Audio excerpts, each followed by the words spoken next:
Peace. Welcome to another episode of Sins of the Father. I am your host, Ani Ayan. Welcome back, family. Love, power, strength, wisdom. Thank y'all for tapping back in. Just wanted to kind of share some thoughts today. It's been like a really awkward day. And I say awkward only because it's been emotionally draining, as I've just been I expressed to you guys before that, I was going through some things with my family wise that required, it's just a lot of drain on me. So just thinking about my children a lot and just wondering how they're doing and, checking up with them. I just saw them the other day, but just, it's just when they're not around and they're not in your physical presence, you have questions. You wonder, how are they doing? What's going on? And you can send love, vibrationally and, through messages and talking, but it's nothing like a hug or just, being able to put hands on them, and just see their face. So it kind of, again, had me feeling, and I know I talked about this before, alone. Feeling alone and learning how to cope with being alone. Now, I'm okay with my own company. I love being with myself. I don't mind being alone and by myself. But really having to deal with being alone in regards to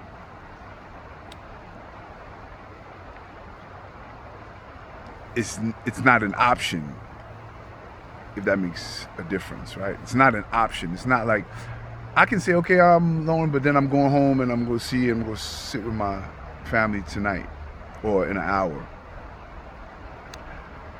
But what happens when it's, almost like something permanent, right? How do you feel? How do you cope? How do you deal with that? How do you manage your emotions? And I was thinking about it in regards to some of the things that we talk about and how certain experiences triggers the memory of other experiences.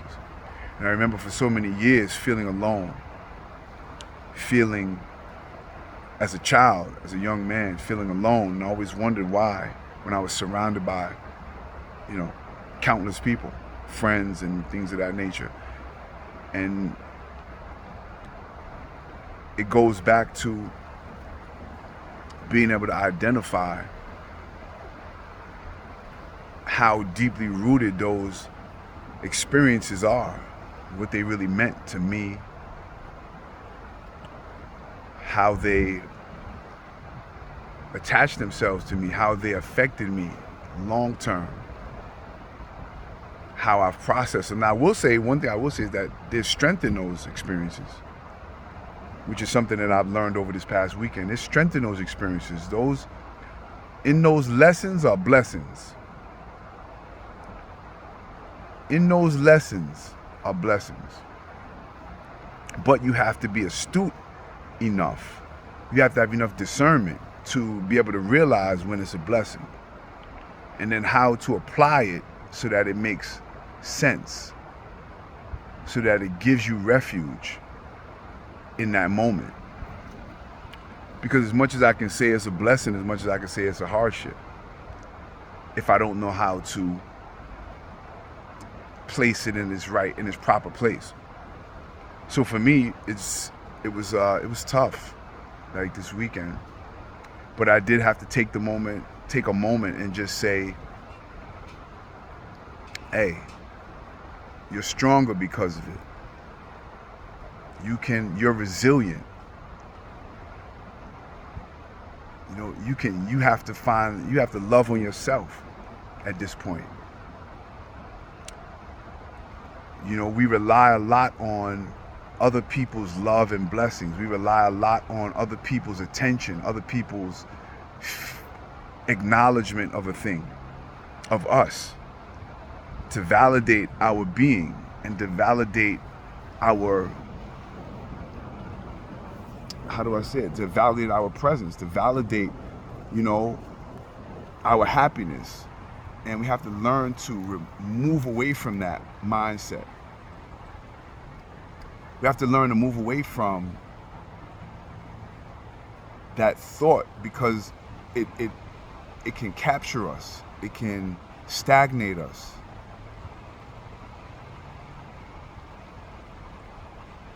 And we don't want that. That's not a healthy place to be, because life is moving. Life is movement, right? Everything alive is moving, vibrating, resonating at a certain frequency. And we have to be moving, vibrating, and resonating in order for us to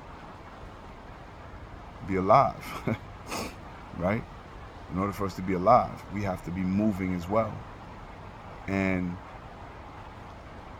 so stagnation, inertia, is to the detriment of our being. It's to the detriment. How do we navigate out of that? How do we prevent that from happening? We have to understand our place and recognize that although we may be going through things, and although we may be triggered by those past experiences, the lessons in those past experiences are invaluable. What did they teach us? Did they teach us how to use our imagination, being alone? Did they teach us how to find value in ourselves and be our own best company, our own best friend? Did you teach us how to enjoy solitude, how to enjoy silence, and not feel you need to fill the space with empty words? I remember being in a relationship years ago, and it felt uncomfortable to be quiet. It felt like she and I had to just make up something to talk about, even if it was nonsense. We had to make up something just to fill the void of emptiness, because it made us feel uncomfortable to have to sit within ourselves alone and feel, you almost feel like you're alone. But the actual reality of it is that even sitting alone with someone, there's an exchange, a nonverbal communication that's happening. And to take away the value of that nonverbal communication is to not truly understand the essence of being, of you being you. The essence of you being you speaks volumes at all times. You speak volumes even when you're quiet. And I remember being in that relationship, and we'd be in the car, and then we just kind of have to throw on music, or we have to just talk about, what happens is we wind up talking about people. We wind up becoming gossipers. Just finding things to talk about, and I'm not saying that's a bad thing. Sometimes it's fun to talk about people, right? In a kind way, you don't want to, be malicious, but it's fun, we do that. So we found ourselves doing that, and one day we got out of that relationship. So, nothing bad about her. We just ended that relationship. But then I got into another relationship later, and I remember being so comfortable sitting with this young lady, and we would just sit there in silence and be comfortable, whether that be holding hands, whether that just be sitting in the car silent, no music playing, just in thought. And then when you're ready, when you're motivated or you feel compelled to speak, then you have something valuable to speak about, right? Because at that point, it's coming from a place of true introspection, or a place of true interest, or a place of true value that you want to express something. And to me, that was like, wow, this is beautiful. I don't have to pretend to want to talk. I don't have to just make stuff up because I feel uncomfortable. We could just sit here in silence, and we both comfortable. We both feel content. right? We both just feel content. We both feel like, all right, yeah, listen. We both feel like, all right, this is all right. I could, I'm all right. I'm with my person. And that was something that I carried with me a long time, is the ability to respect silence and respect being alone. As much as it bothers me sometimes, like I said, now with not seeing my children, sometimes it's bothering me to be alone and to feel alone. But I just have to tap back into that source and say, well, you have so much creative ideas in your head. Why not think about those? Why not contemplate those ideas? Why not contemplate your space in the universe? Why not contemplate your space in this world? Why not contemplate your contributions to humanity? So many things to think about that we forget the power of being alone and being in silence. Most of the great teachers, spiritual teachers throughout history, went away by themselves for months or weeks or days. To be by themselves, there's a reason for that. Whether in parable or in truth, they're actually telling a story. They're saying that you find your divine wisdom and strength in silence, in solitude. Most of man's problems comes with his inability to sit silently by himself. Most of man's problems come from his inability to sit silently with his own thoughts and contemplate existence, or contemplate the issues that he may see. There's a strength in that, and a necessity to develop spiritually, and a necessity for you to be able to know yourself, to truly know who you are, what you stand for. If you are constantly being influenced by things, people, even your loved ones, then you're never really truly developing your knowledge of yourself and your own needs. Like I said, this time I'm aware, and I know like I said, I was sad. I miss my children. It was difficult. I wanted to see them. And I did. Like I said, I saw them, but I couldn't stay with them. And it was a minute of reflection. I had to say, well, I know you feel sad, Ani, but are you going to linger in sadness? Or are you going to utilize this time of solitude to develop something, to go deep within, to meditate? I know most people, as you watch this video, are probably going to be in, maybe, not say most, but a lot of people may be in Lent or Ramadan or any other religious practice that requires fasting and solitude. And in that moment, I hope that you take the time to reflect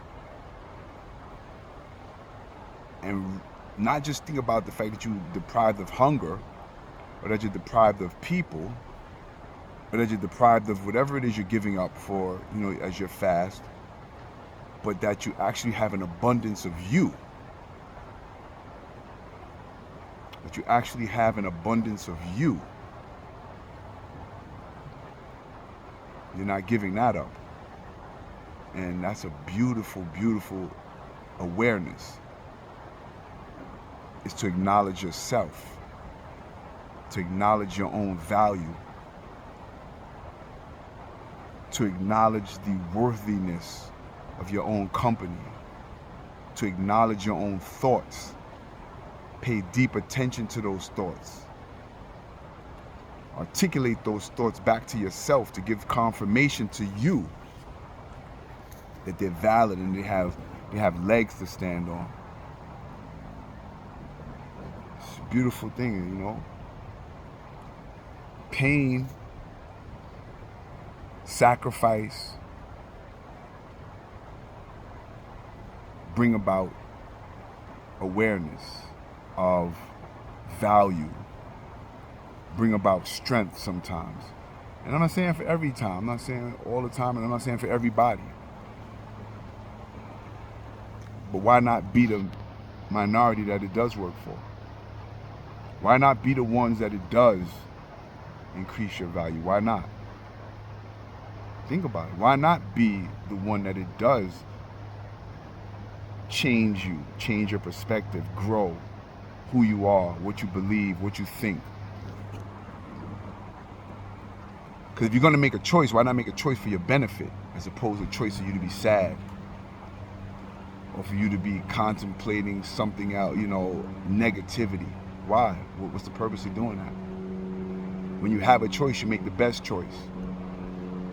Now, when you don't have a choice, then you could talk about how this is hard and that's hard. But if you have a choice, then you find the benefit in that road that you're on.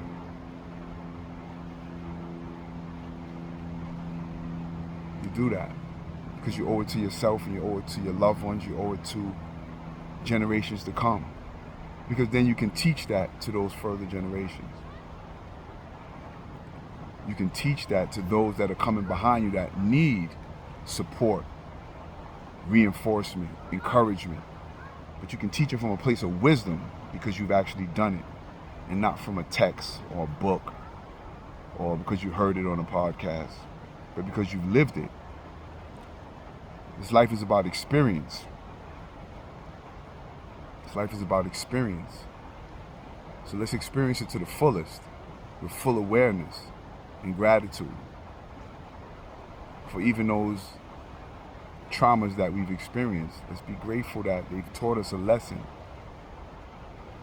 And the only way we can be grateful that they taught us a lesson is if we learn the lesson. So let's turn those lessons into blessings. Let's turn those lessons into blessings. Family, I appreciate you tapping in as always. I'm your host, Ani I Am. I ask that you please like, share, and subscribe. And most of all, comment. Let me know who you are. Let me know what you're going through. Let me know what you think. Let me know if there's anything that we could talk about that would help both of us. Or just help other people. We may have a discussion that helps countless others as these videos go out worldwide. I thank you for tapping in. Again, this is another episode of Sins of the Father where we tap into healing from negative past experiences, healing from childhood negative experiences, to grow ourselves and to become to see ourselves in our fullness, to live to our highest purpose. Love, light, and healing, family. Peace.